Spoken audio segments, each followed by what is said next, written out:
Whole Man Academy. Because the world needs strong men. Whole Man Academy is changing the game for men around the world.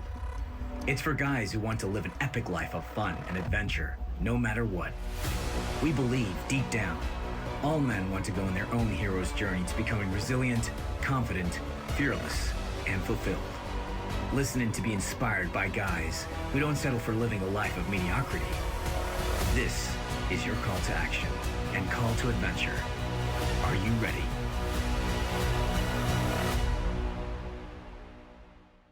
Okay, so this is the Whole Man Academy podcast, episode 81. My guest today is Maani Safa. He's the CEO and founder of Poppins Agency, a digital creative agency. He's also an investor, an advisor, a dog lover, very important, car lover. We're going to get into that.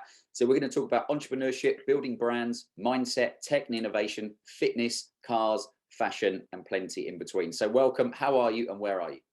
I am very good, thank you. I'm going to start by saying my name is Maani, and I want you to leave this in there because the entire world calls me Manny, Monty, Marnie.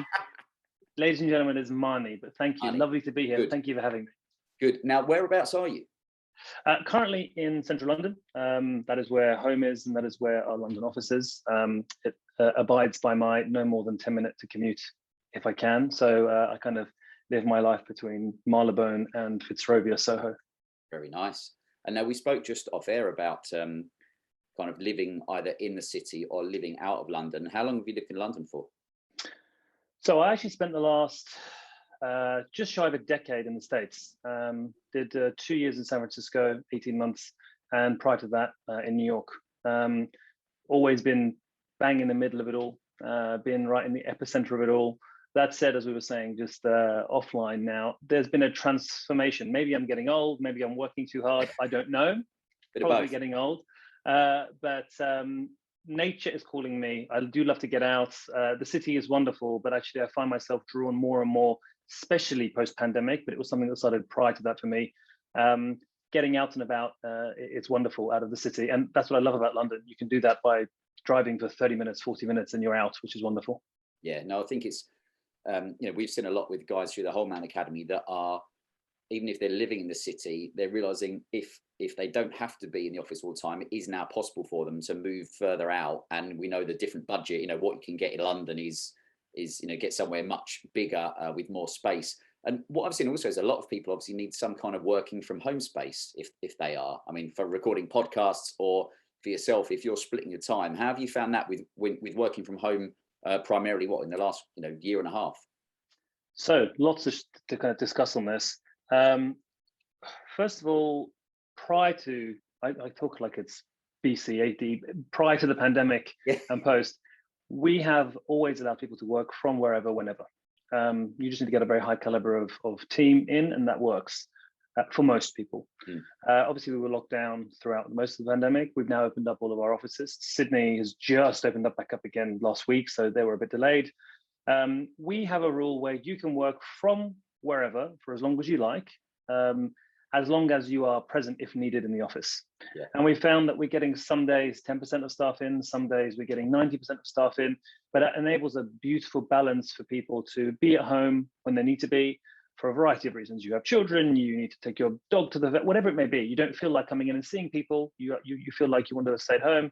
But of course, if we have a very large pitch with a new client, everyone comes in and it's very energized. So it's worked flawlessly for us so far. A lot of other CEOs that I speak to always question, well, hang on, how do you build community and culture? And it worked wonderfully behind Zoom. Of course, this isn't the same as human connection, but it worked wonderfully as long as you get that balance there. And last week, we do this thing called a Poppins Day once a quarter, where the entire offices globally stop working and we give service back to the community. So we went to the Felix project, where you go and kind of package food.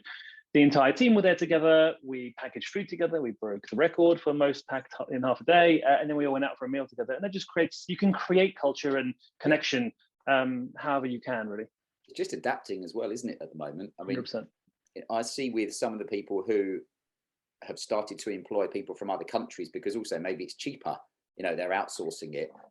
So it is one of those things. There's always going to be plus and minus points from all of this stuff. And I wonder for yourself, I looked at your the website for the agency, you know, where did your own journey of entrepreneurship start? Because I couldn't even spell it when I started saying that I was an entrepreneur. So I'm getting there slowly with spell check. So it's again funny. We kind of talked about this a bit earlier.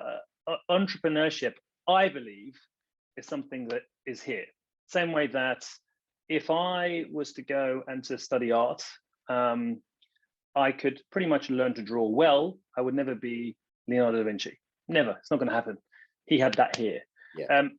A lot of people seem to think entrepreneurship is a fashionable thing to do right now. I'm just going to join this entrepreneurial train, and it is brutal. It is not it's exciting. I love it, but it is not a fun thing that you do just because you want to do it. It is soul destroying 90% of the time.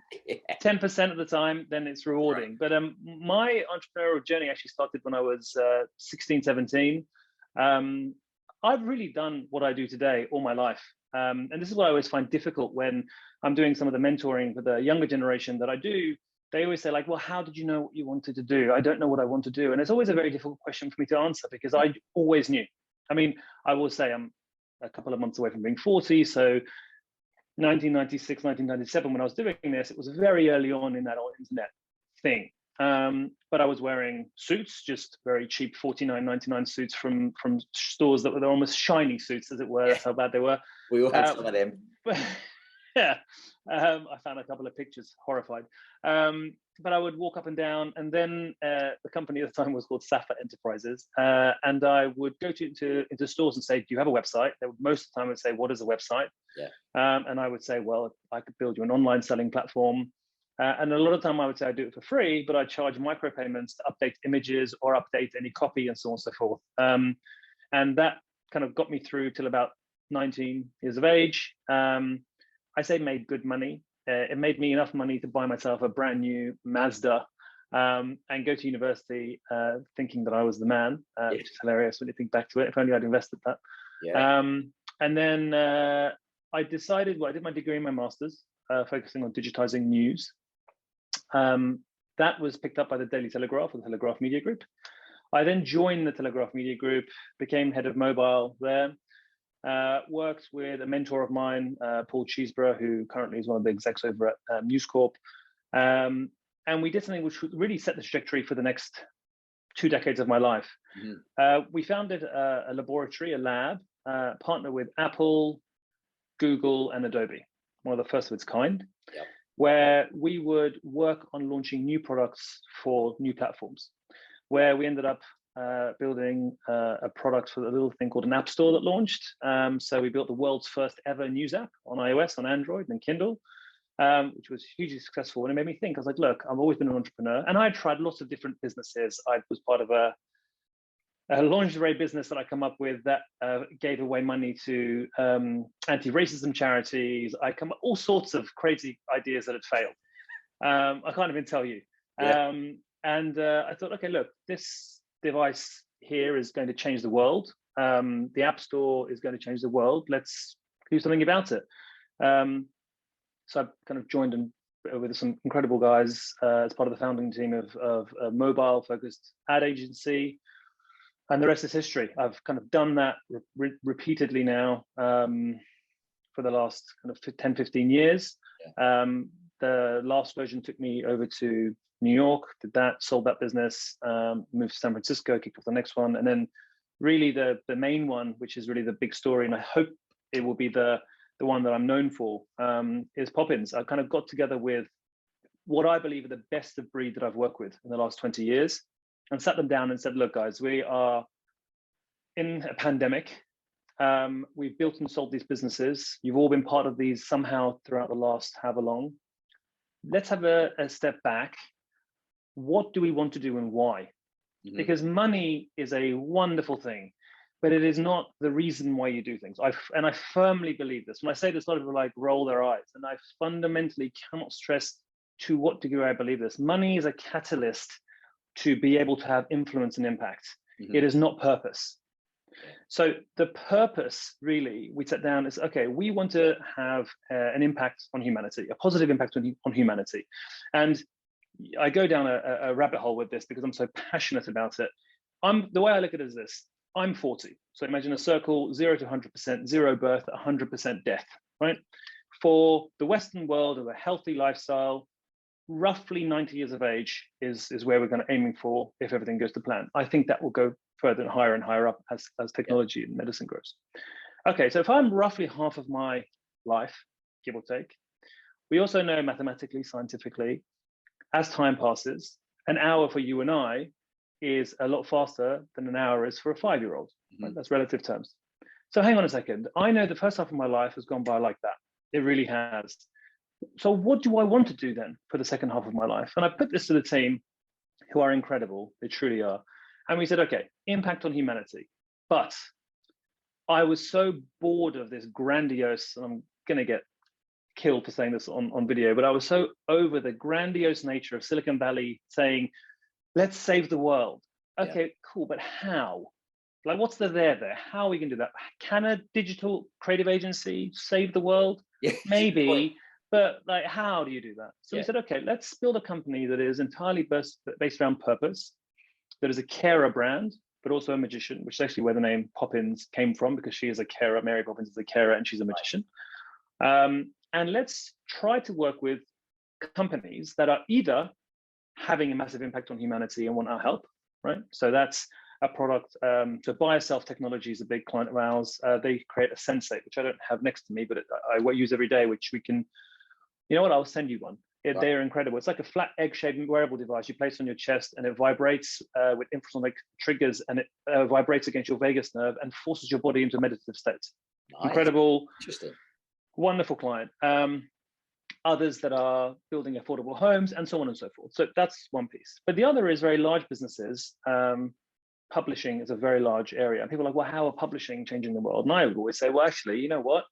I believe there's a bigger pandemic happening than COVID, which is horrific, which is a misinformation pandemic. And it's been going on for years. It's becoming more and more known, but as a technologist, it is crystal clear to me that it is destroying health, relationships, culture. It is destroying. And I'm not against social, by the way. I think it can be very powerful for good. Yeah, it's got its place. But absolutely, like all things, right? You can use a knife to cut up your food and eat it. You can kill someone with it. We need to figure out what that is. But it does need more thought, deeper thinking around what and how. And actually, a lot of these big publishers, the Wall Street Journals and the Times and whatever else we work with, they are trying to work on ways to fix those things. So the companies vary massively. Major big businesses you would have heard of, a lot of fast growth startups, but the vision is purpose, purpose-driven business that has positive impact.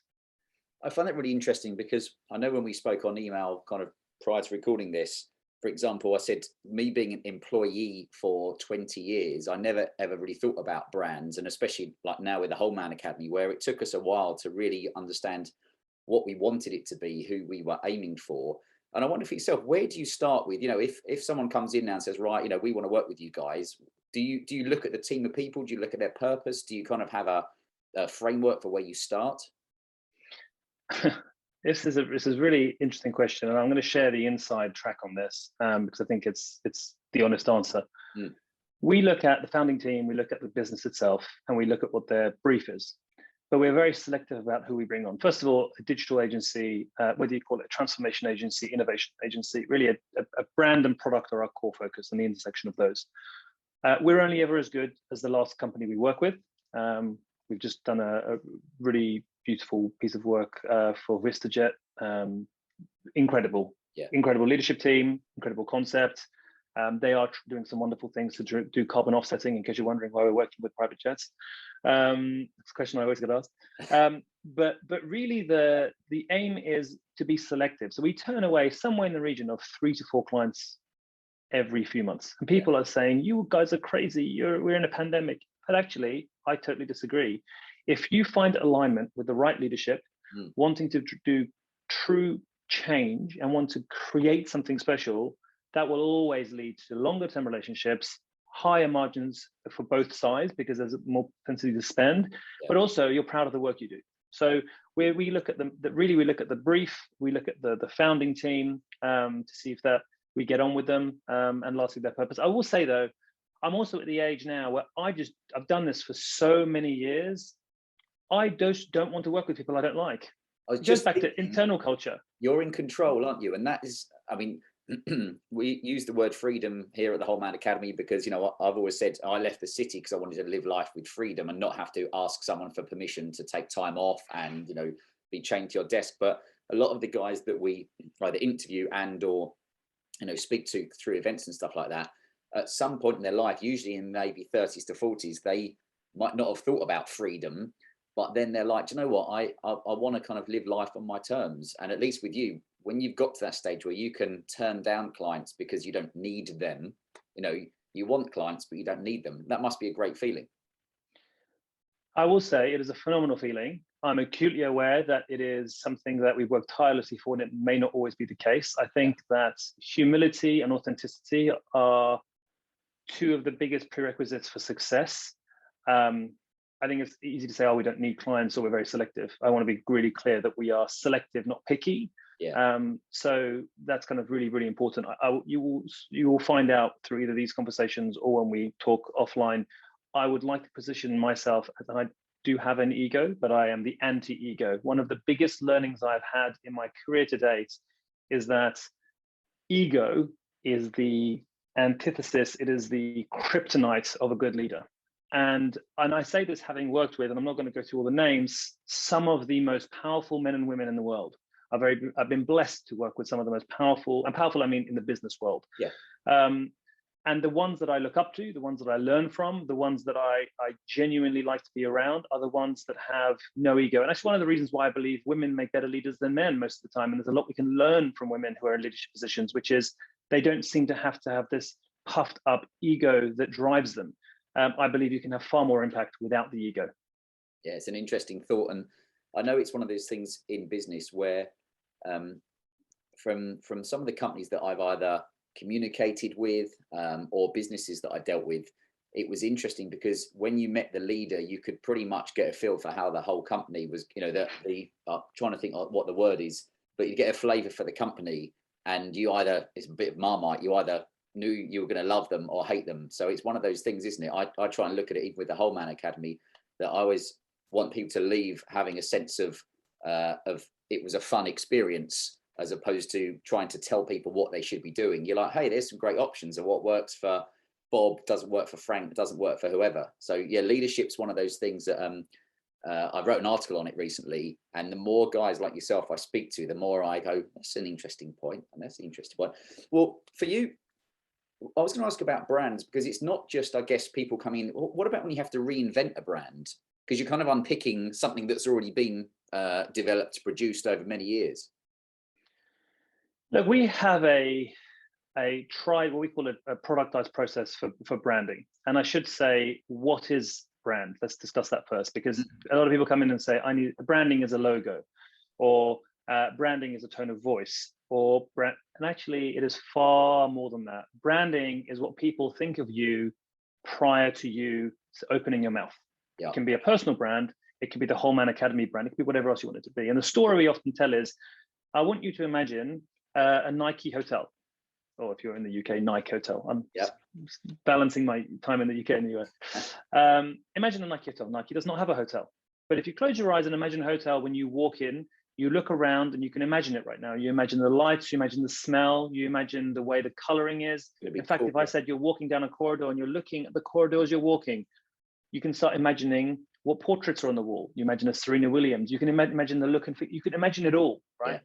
That isn't the brand of Nike in terms of its swoosh. What is a swoosh? It was designed by a student who eventually got given shares years later, right? That's all the swoosh is. And what is it? It's a tick. Yeah. Just do it. What is that? Well, that's a nice slogan. The core idea, the essence, the soul of a business is its brand. It can go as far as the way you react or a customer feels when something fails. It goes as far as the way a customer reacts when they open some packaging and they look at their receipt. So the brand piece for us is about creating a core idea that it makes a company and its individuals. And this is another thing when I say company. So many people say the word like Samsung, Microsoft, big businesses, Google, and they imagine this big monster that's walking around like Google. What is that? It's just people. Yeah. Right. Apple just did their keynote yesterday when they launched the MacBook Pros. you see this company, Apple, right? The most valuable business in the world. You see the Apple logo. What is it? It's people. That's what it is. And it's the individuals and the people that need to implement and live a brand. Of course, digital then pushes that out to the big wide world. So what we do is create that concept. And actually, our process takes around 3 months to start. It can go on for, well, as long as you wish it to go on to, but the brand needs to work perfectly across a notepad. It also needs to work perfectly across a 200-foot neon sign. It also needs to make you feel like you're part of that brand. If you're seeing a video and actually you catch the last 30 seconds of that video, you go, oh, cool, that's a Whole Man Academy brand, right? So it is an art form, but of course it has tangible results, ROI, in terms of everything else that we've discussed. It's so interesting because I know, you know, for some guys that are listening to this, maybe they work for a company and they think about brands. Maybe they own a company. I know lots of guys that do that. Probably, you know, when they started, it didn't start with the brand. It was like, well, you know, my company just does this, and then I'll look on Canva for a logo and stuff like that. So it's always one of those where you go, yeah, you're like, okay, let's think about this. That reminds me why we changed the Whole Man Academy intro to the podcast, because I literally made it up on the spot pretty much the first time. It was like, hi, it's Anthony, this is the Whole Man Academy, blah, blah, blah, blah, blah. And I, after a few months, I hated it because it was just really pathetic. And we said, right, what do we want? We want like epic music, great voiceover, you know, something that's a bit more rugged and robust or something. And when it was finally done, I was like, that's, for me, like, that's just what I wanted. So we're learning. Now, question for you. With going through all of this and your experiences, you know, the Whole Man Academy is big on guys, you know, especially when they find things challenging in life, but just generally about talking to other people, especially talking to other men about the things that are going on. So who have you had? Because some guys like, oh, they spoke to their dad, or they had a mentor, or a multiple of all these things. So arguably one of the most important aspects of life, self-betterment, in my view, I've been incredibly lucky to have some incredible mentors throughout different phases of my life. First and foremost, I'd say one of the best catalysts as a base layer is to surround yourself with 5 or 6 friends that push you. Tried and tested, said 1,000 times, it is key. I've helped people shimmy out of their friendship groups into different friendship groups that are more like-minded, that are driven, that are authentic, that are honest, and it just changes your life. I've been very lucky to have some very, very hardworking friends that have gone on similar journeys who are all very successful, and it drives you, right? It drives you, and I'm happy for them, whether it's my friend that's found the Urban Greens or whatever else. There's many, and it drives you, it's energizing you, and vice versa. You do the same for them. I would say my parents, both my father and my mother, partly through experience, and I'd say Persian, Iranian. We left when the revolution happened, came to the UK as refugees, very, very blessed to be in the UK nearly 40 years ago now, with nothing. Yeah. My father was a partner at Ernst & Young and achieved so much, literally take it all away and you start with nothing. And he managed to go from zero and rebuild a global business again. And you see that actually, you know what, you can build and you can lose and you can rebuild. That's one of the biggest learnings. And I say that I've seen that in front of my very eyes, that people sometimes think that, you know, we work really hard and things crumble and that's me done. And I don't mean that in the work context or financial context. I could say that in health context and so on and so forth. And I've had lots of experience in each. But seeing that is incredible. The fact that they went through that, always with a smile on their face, always encouraging and always giving. They always put myself and my sister first. So that's the other. The other is, I would say, 2 or 3 individuals I'll mention by name because I think they were pretty incredible individuals. A client, I say friend, then became a client. There's a transformation coach, business coach called Dr. Peter Fuda. Thoroughly recommend everyone looking him up. He has first of all worked with the who's who. Him and his team, they work with these CEOs and executive teams to help transform them as individuals and through their businesses. You would have already heard me say a few of the learnings actually, where they take you through finding your purpose. Once you have your purpose, you have influence. Once you have influence, you can have impact. And they're the 3 stages of the teaching. And he has some incredible, he almost goes and takes your view and just shifts it by 2%. And you're just like, oh my God, there's a whole new world here. So we work with him to launch a really interesting concept. Actually. He said to me, look, I have this almost private jet service. I only take on X many clients a year. There is a waiting list of clients to work with him. Can you work with me to democratize my mind and to turn it into a platform, a digitized platform, so anyone from a student to a CEO can work with me? As part of my previous agency, we worked with him to build this platform, but to do that, you have to work with him for 2 years to try and implement all of these things. So we essentially went through all these learnings, and it's so interesting because on one side you're delivering a product for a client, but at the same time I built this friendship that frankly transformed my thinking and my life. So that was another one, and thoroughly recommend that. I also think having someone that you look up to, that you learn from. So my boss, probably 20 years ago, 18 years ago, really showing my age now, a gentleman called Paul Cheeseborough, as I say, he's top guy over at News Corp, New Fox now. He's kind of changed across. Technologist. He's someone that has just gone through a stratospheric rise, but I find him one of the most down-to-earth, humble guys. And we went from someone that, I think when I met him, when I was in my early 20s, I went into a room and sat there. Everyone in this room was listening to this guy. And I was like, who is this guy? Like, I'm the digital guy here. Who is this? I was young, right? I've come in here. I'm the digital guy. And I went up to him and I was like, sorry, mate, who are you? And he was like, oh, I'm the new CIO of the company. I was like, okay. And then he's like, do you want to go grab a coffee? Went for a coffee, and that was it. That was 20 years of friendship. So I think that's another learning, which is there may be someone that is further ahead in their career, in their life, whatever it may be, right? It could be a body transformation. It could be a health transformation. My genuine, it's not even a view. I'm so crystal clear on the reality of it. Everyone you meet is on this journey, right? From 0 to 100%. And I believe that continues on and on anyway. We'll get into the spiritual chat maybe later. They may be slightly further than you. They may be slightly behind you. If you can help them, help them. I know many people that were years ahead of me in their success, and it disintegrated. And now they come to me saying, hey, can you help me? And of course I will. I know people that were behind me and now are stratospherically successful, in the hundreds of millions of dollars successful.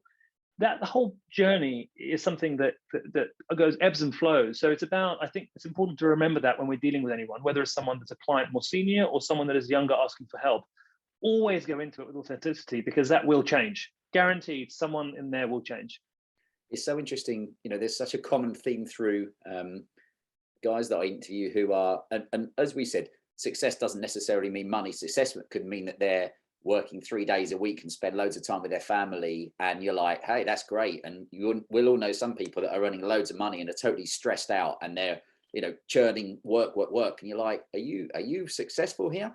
But what a lot of the guys' message is about, like you said, surround yourself with people who are gonna, you know, it's not necessarily push you all the time, but it's support you. And, you know, you could say if you hang around with 9 alcoholics, you'll be the 10th one. And if you hang around with 9 people that are entrepreneurs and are, you know, are looking to build a better life, you'll be the next one. You know, you'll complete that group. So that's one of the big things. Absolutely. I couldn't agree more with that. And it's also about defining happiness, right? I will say it's easy to sit here and talk to someone like yourself who's a great interviewer, and we have this conversation around how success, and you do all it. I am regimented. I am mathematical about success. Yeah. Success being, and I break it down between 7 categories: friendship, finance, work, etc., etc., etc. I look at what I want to achieve that year. First of all, I have a 3-year vision. I then look at it as a yearly vision. I then break that down between, okay, if that's what I need to achieve this year, this is also the way we run our company. What do we need to deliver each month? Okay, if I know that, what do I need to deliver each week? Yeah. And I have a day-to-day planner. What you can't see all around me here is my color Post-it notes. Each one of those 7 pillars has a color. Each one of those colors transfers to my calendar, so on and so forth. Mm-hmm. And I know, of course, week by week, it ebbs and flows. It goes back and forward. Sometimes you're behind, but every single month, you know whether you are on target or whether you're behind target. And I say that's for clients we're winning. That's for my number of times in the gym or what I want to do across the board. So I am absolutely regimented. And I think that's one of the key learnings that I took away from entrepreneurship. Relentlessness. Someone asked me recently, what is the single biggest trait you need to be a good entrepreneur? And I just said, it isn't intellect, it isn't contact, it's absolute relentlessness. Get up, you will be knocked down. Literally, I always say to the exec team, our job is to hear no. We live in a world of no's. Do this, client, no. We need this much client money, no. Can you invest this much? No. Relentlessness. And suddenly you get a yes. And that yes means you go to the next and the next. So it's about having that thick skin, really. Yeah, that's one of the things I've found from guys who are trying to transition from being a worker, an employee, that, you know, when you move into entrepreneurship or, you know, running your own business, that as you said, there is no necessarily an off switch, because you can't say, oh, I'll take a few slack days, because you don't get your salary paid at the end of the month by someone when you're not doing much. And it reminds me, like tonight, I've got a podcast interview at 10 o'clock tonight with a guy from Australia. So a lot of people say, oh, well, you know, why don't you do it in other times? I'm like, because it is about taking relentless action and trying to find the people that resonate with the guys that are listening as well. So I know that your message is going to tick a lot of boxes. Now, you said about the gym, or we talk about fitness. I know that you hurt your back many years ago in the gym. Tell us about that, and more so about your kind of rebuilding your own philosophy around fitness, because people that, let's say, look at your Instagram will see that you've got you know, a great physique. You're a tall, actually, how tall are you? 6'4", 193 centimeters, so 6'3.5". I'm about the same height. I'm about 5'11" or 5'10". Nice. But it's basically 7 foot. I like it. That's it. If I stand up tall, but we know that it takes a lot to get the physique that you have. But I saw that you had your injury. So tell us about the kind of rebuild of your body after then.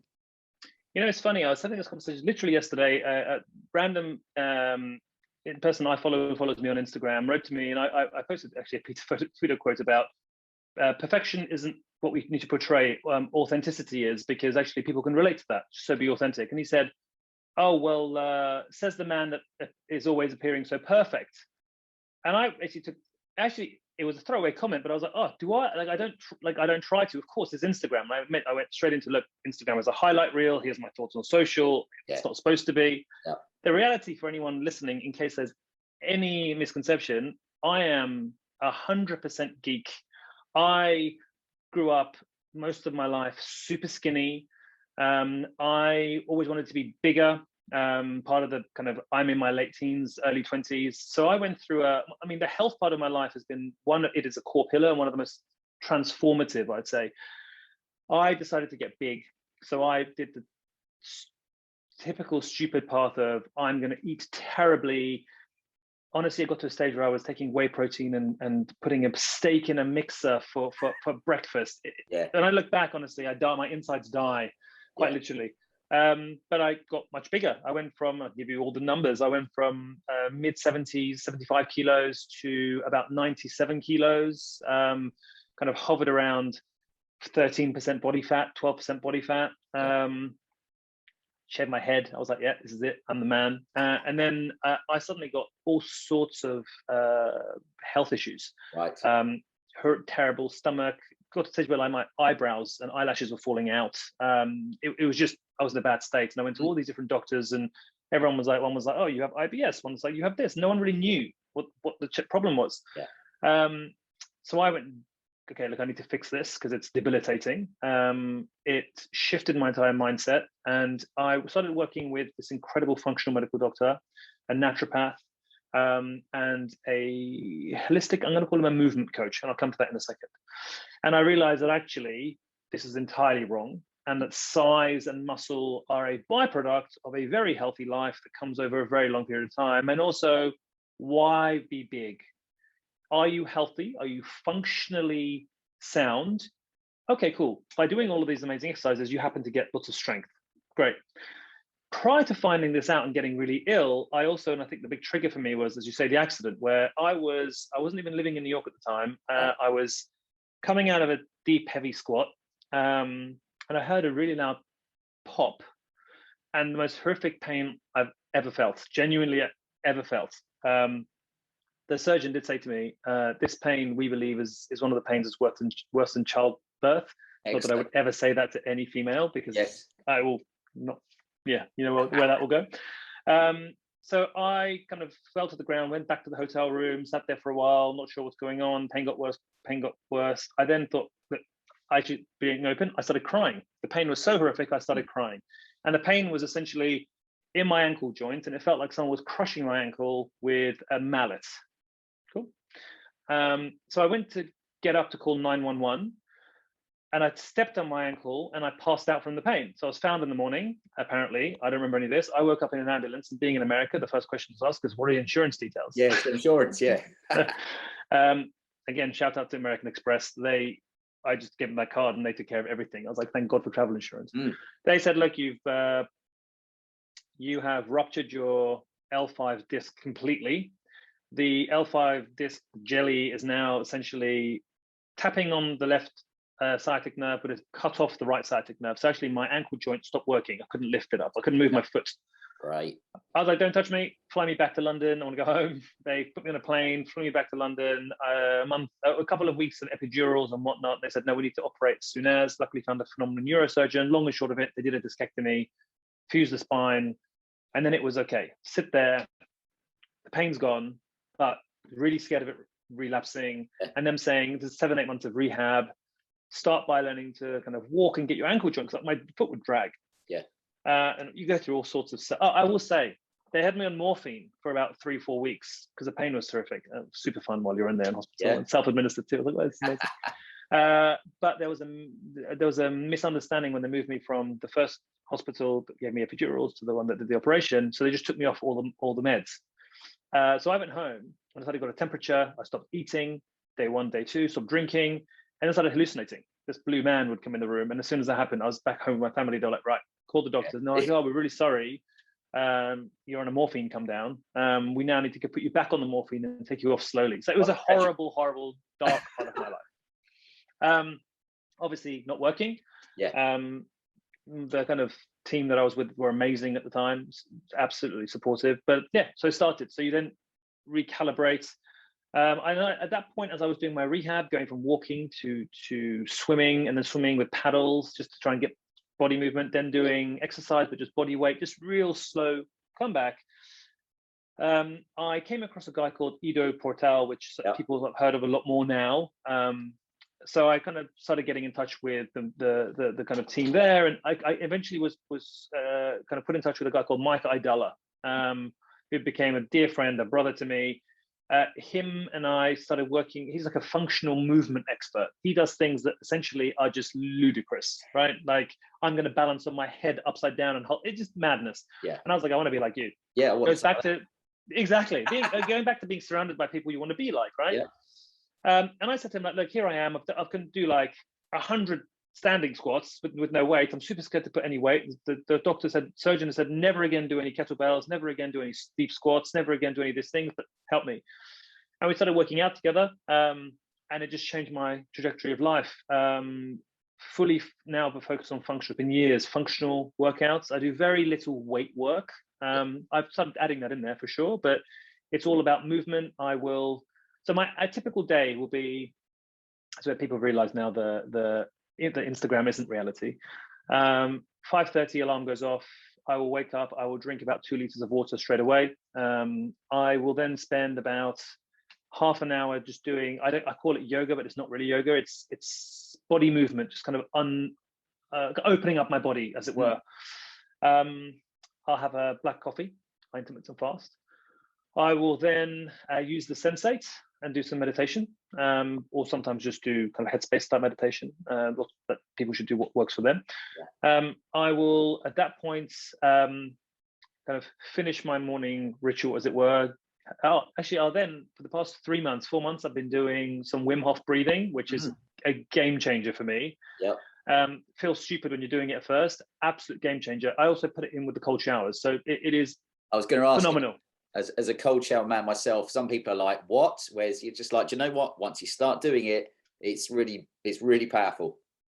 100%. And people sit there and go, "Oh God, breathing and cold showers." I would say if you're going to do anything I'm talking about, just do those 2 things. Yeah. Unbelievable. Set your mind, and I actually do the Wim Hof breathing before the meditation because I feel like I can meditate better than that. So that takes me through for about an hour, all in an hour and a bit, and then I will begin my day. And I'll tend to do a workout somewhere where I can fit it in, and I'll work out no more than 5 days a week. And this is the whole thing about working out and health. As I say, I see a naturopath, I see a functional medical doctor. Once every 6 months, the functional medical doctor will take all your bodily fluids. They'll take a snapshot essentially of all of your body. They'll send it to a lab, and then he will see where you're at and then supplement to get you working at peak.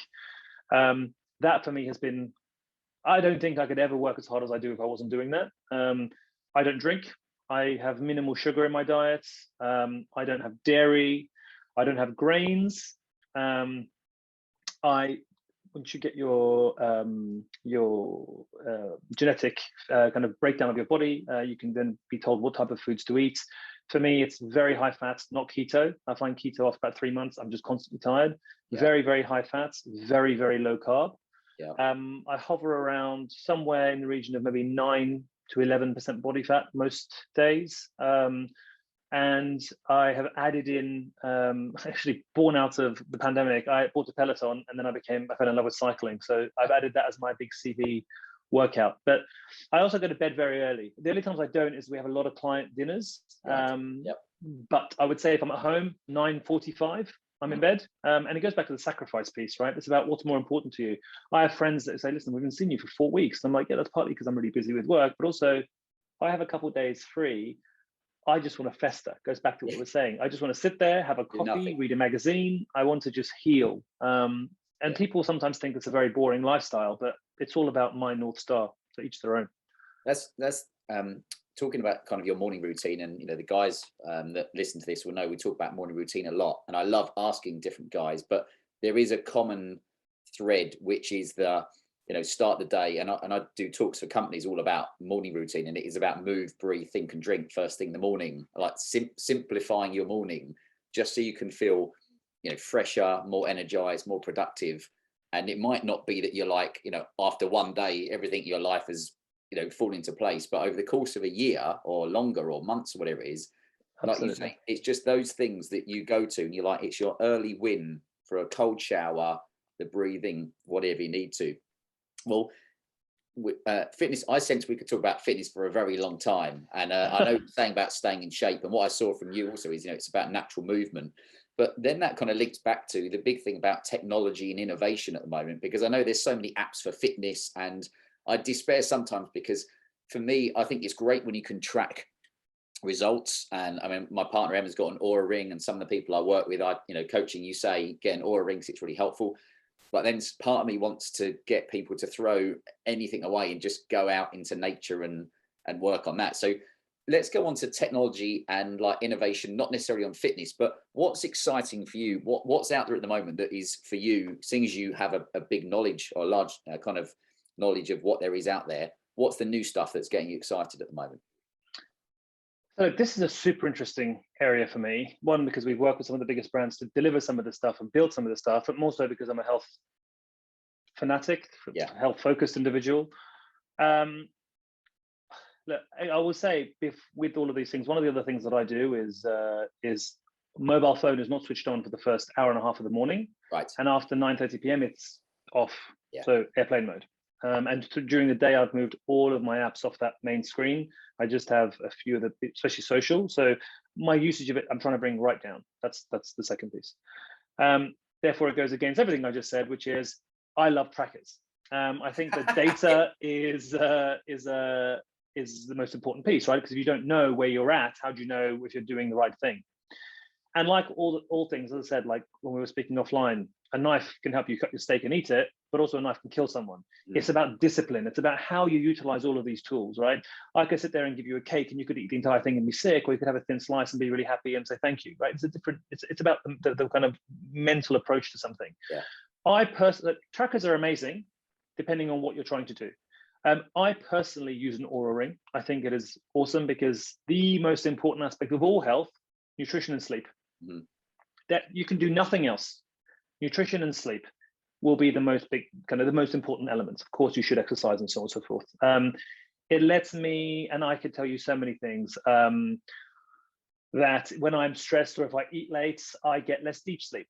If I take CBD oil, which I do, it helps me get about 30% more deep sleep. If I take too much CBD oil, it gives me lots of deep sleep. It makes me groggy. So you can tweak all of these elements. But I also know that if I get over 7 hours sleep, but less than 8, and I go to bed around 10 o'clock, I can wake up feeling razor sharp and get on with my day. So the data helps you react and act based on how you're feeling. So recommendations, Oura is amazing. Whoop Band, also absolutely amazing. Irony it is, I am a big watch fanatic, I love collecting watches.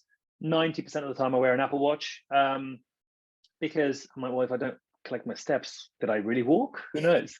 But it helps you understand where the lay of the land is. I think you can go overboard, as with anything. The data is important to enable you to make decisions, but actually if you become too obsessive about it, it's not great. We have a friend who, he's in his late 70s, and just by getting him a Fitbit as a present, is the father of our COO, he has kind of managed to track it, and he's now doing 20-30,000 steps a day. Yeah, I mean, that's purely from tracking it. Or we actually, as an executive team, use the Apple Watch to do these competitions. At the moment, it is 8 championships to me and 9 to our COO, which is killing me. She's like a multi-marathon runner, and then another one's a big cyclist, and actually our exec director of creative is also a big marathon runner. So it's just, we actually have a Slack channel that's all around health and self-betterment, and it's like, oh, I beat you. It's fun, but the data enables that. So you need a balance, I think.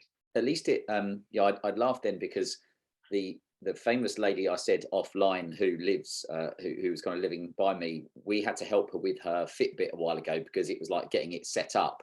But it does become that thing of then at least you become aware of, and for me, I would say people that have worked from home for this last year, what they've missed out on is, I used to walk to the station, you'd walk around the office, you'd walk out at lunchtime, you'd walk back to the station at Cannon Street, Liverpool Street, wherever it was, and you'd walk home from the station. Whereas a lot of guys we saw were going, bed, coffee, laptop, lunch at your desk or whatever, and then sit on the sofa a few hours at night because they're knackered because they've not done anything all day, and then go to bed. And it was that kind of, vicious circle.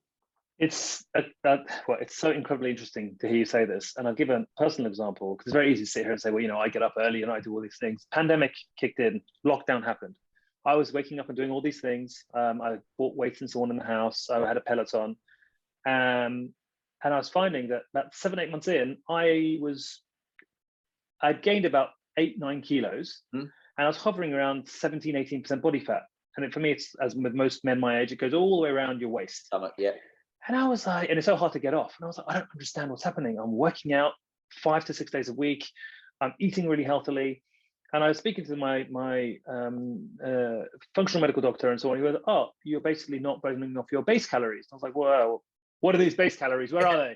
What? And he went, you're not, exactly. And he said, well, you're not walking to the station. You're not going for your walk. You're not shopping.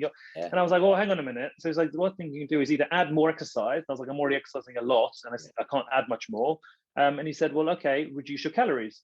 So actually, for that period of time, I had to shift and change and reduce calories, and I lost all the weight again. And we went back on the fact, but you're absolutely right, the base calories. And he was saying it's about 25% actually, the effect on your day-to-day of just burn that you get from just doing stuff.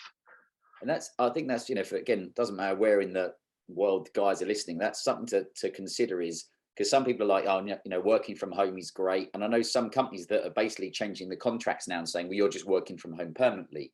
And as we said, there's good and bad points to that. I think you miss out on a lot of the, getting out means you shower, you do your hair, you're not sitting in your sweats at lunchtime or something like that. But it is also about the movement and interaction. But now, so talking about movement, the more important movement is about cars. Now, we know you've got your lovely Porsche. Where does your love of cars come from? Oh God, I bleed petrol, or I should say electricity soon, but yeah, petrol. I don't know really. I think my father, massive car lover, went through a phase of collecting little old school original minis, and he just loved them. And it was, for him, it was very much a case of buying them, doing them up, getting in the engine, fixing. And I think I was around that growing up. It is one of the biggest passions I have, I think. And I'll tell you why. And a lot of people, when they see the classic car, they ask questions and so on. I think one of the most beautifying elements of car culture most of the time is that it doesn't matter if your car is £500,000 or £50 or 10 million pounds. It unifies. It's an equalizer. Also, my car, to me, I spent 2 years getting it built with some of the most incredible artisans. For me, it's amazing. I love it. It is the perfect car. someone else might look at it and go, this guy drives a purple car. Right? So, but I think that's such an equalizer. And I do go to these car events and so on, and I am genuinely as excited by the guy that has the Mark II Golf, which was one of my first cars, and I want to get in it and check it out, or a Mazda RX-7, as I am a Pagani Zonda. And I absolutely love that. And I also think that it's the bringer of experience, the bringer of kind of communication with others. There's some of the best experiences I haven't been on track. We do this trip, we used to anyway, pre-pandemic, where it's twice a year, but the first one is London, Lille, Cannes Film Festival, Monaco Grand Prix, and back up again. And it started off with two of us. I had the car that I had at the time, and he had a TVR Tuscan, amazing car. Never broke down, which is amazing. And then suddenly a friend joined. He had a Ferrari. Then another one joined that actually just had a Mark II Golf. And we've got this kind of wacky races motley crew of car lovers. And it's amazing, right? It's one of our RS Escort RS Cosworth. It's just amazing, cool car lovers. And that's what I love about it. But sometimes you're in the middle of a mountain pass, you stop off, you've got the stunning mountain behind you, and you have a picnic on one of the spoilers or the aerofoils of the car from the local kind of supermarket you bought stuff off. Because people go, oh, Cannes Film Festival, Monaco Grand Prix, and yes, of course it's lovely and glamorous, but those moments aren't the best bits.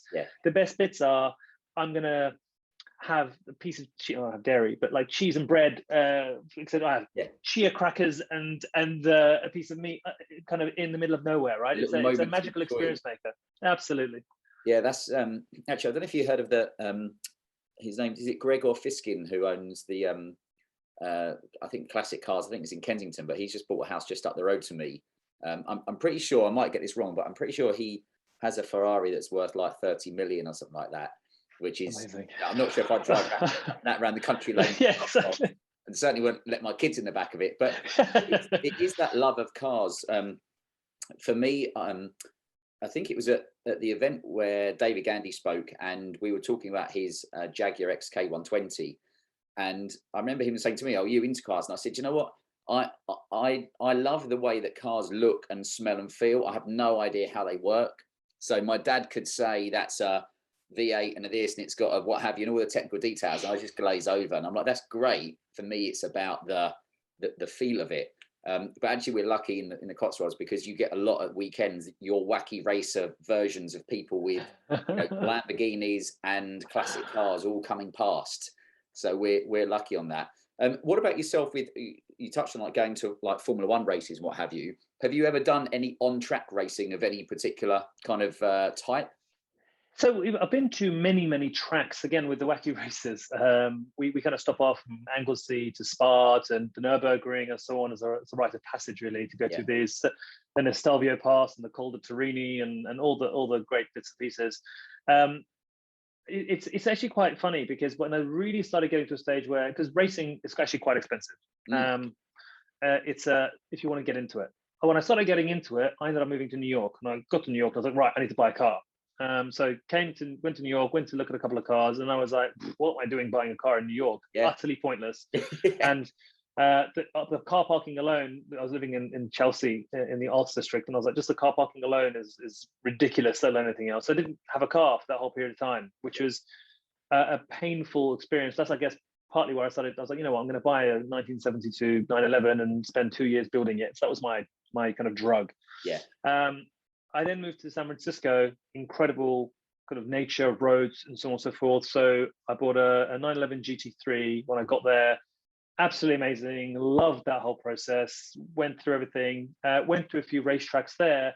But again, I wasn't there long enough to get into the racing thing. Now that I've come back, amazing, but pandemic is kind of here. So I would definitely love to, especially as I get more time, to make it more of a regular hobby. But I'd say now probably 3-4 times a year we'll get together with friends and go to a racetrack. There's something great about I did like Ferrari racing at Silverstone, which was great, but when I got in, it was a left-hand drive. and so you're so naturally your response is to your right hand goes down. And the female racing driver who was kind of an instructor with me was just like, what are you doing? And you just couldn't help yourself because there's nothing there. But I've kind of raced like Lamborghinis on track days and some other stuff, and it's just there's no feeling like it when you put your foot down. And, you know, I'm not interested in doing super high speeds, but getting from naught to a high speed very quickly for me is the... You just touched on it perfectly here. And Right. I argue this with a bunch of my friends who have these incredible supercars that are brand new. And I have a real challenge with where the car market is today. Right. And I usually get gunned down for saying this. I get taken down. I think what we're doing with cars now, I'm not talking about EVs, I'm talking the pinnacle of like supercars, hypercars, yeah, is relatively pointless. Don't get me wrong, I love them. I will sit in them, I will sniff them, I will stroke them, I will drive them. I love them. Yeah. But actually, there is a difference. One of the reasons I started getting into the classic cars, the feeling, that visceral feel you have in my car or a 1980s car or a 60s car, whatever it may be, where it's you and the mechanics. You feel it. And also, I could work my car at 100% if I wanted to, on back roads, right? I could really push it.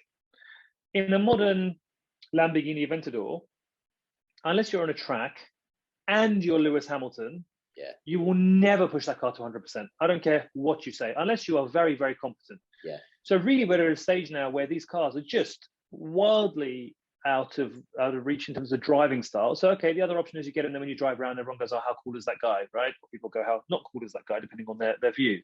So for me, I'm more into the cars that are mechanical, that you can drive, that are enjoyable, and so on and so forth. The EV thing, I think all petrol heads are like, oh, death to electronic vehicles and so on and so forth. And again, we've been working with some fantastic businesses, and Audi used to be a client in a previous agency, and they're really forward thinking. I'm over the moon about electric vehicles. I think that, and it's funny because people go, oh, they have no soul and they don't this. And I'm like, okay, cool. Let's take a Volkswagen Golf. Does that have soul? Does a small Peugeot have soul? Does a Kia have soul? No, and these cars are all petrol and they're around. Most of the use of electric cars, especially in Europe, is in a city.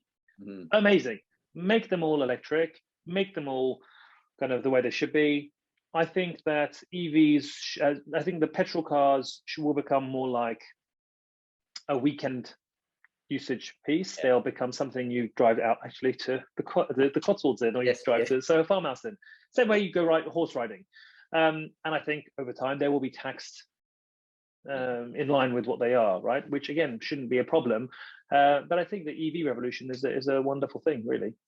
Certainly interesting. The more people you speak to who are either car enthusiasts, or they have, of course, the issue of it's the long journeys where you need to charge the car. And then there was a classic comment, which was a couple of weeks ago, where someone said, and it made a really good point, that what happens if you're all electric cars and you're all on the motorway and the M25, and there's been a big pile up and it's cold and you've got to sit there and you're going to slowly wear your battery down. What happens when you'll run out of battery? And somebody said, yeah, well, it's the same with petrol because you'd all run out. And he said, yes, but the AA can come along with a petrol canister and just tip it in and you just drive off. Whereas how are you going to recharge all of that? And I was like, it's an interesting one, isn't it? Because until, it's like we say with like water, you can drown with water, but you need water to live. It's an interesting one that I don't think there's any, there's arguments for and against. So I'm being out in the country, there's a lot of, how can I put it?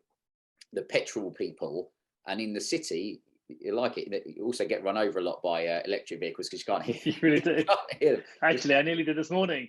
I crossed the street and there was like a little Renault Zoe, and I nearly died. I was like, oh god! Yeah. It was even making a little humming noise. Just didn't hear it. If there's somewhat, at least if you're getting run over, at least get run over by something serious. And not, yeah, exactly. Your friend's 30 million pound Ferrari. Ferrari, what happened? I go, yeah, it was that bloody Renault Zoe again.